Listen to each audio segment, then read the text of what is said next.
Alampur municipality కేంద్రంలో ఉన్న 5వ శక్తిపీఠం శ్రీ జోగులాంబ బాల బ్రహ్మేశ్వర దేవస్థానాన్ని ఈ రోజు గవర్నర్ జిష్ణుదేవ్ వర్మ దర్శించుకున్నారు. ఈ సందర్భంగా గవర్నర్ కు తెలంగాణ హరిత హోటల్ వద్ద అధికారికంగా స్వాగతం పలికారు. హరిత హోటల్ ప్రాంగణంలో పోలీసులు గౌరవ వందనాన్ని గవర్నర్ స్వీకరించారు.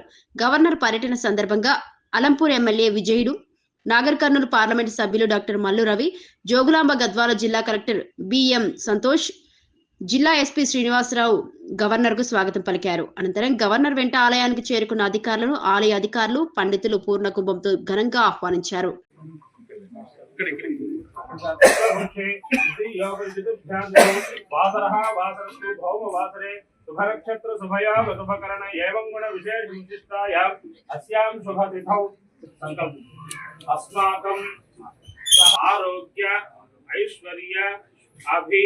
वृद्ध्यर्थम धर्मार्थमारूढ़ां जोगुलांबां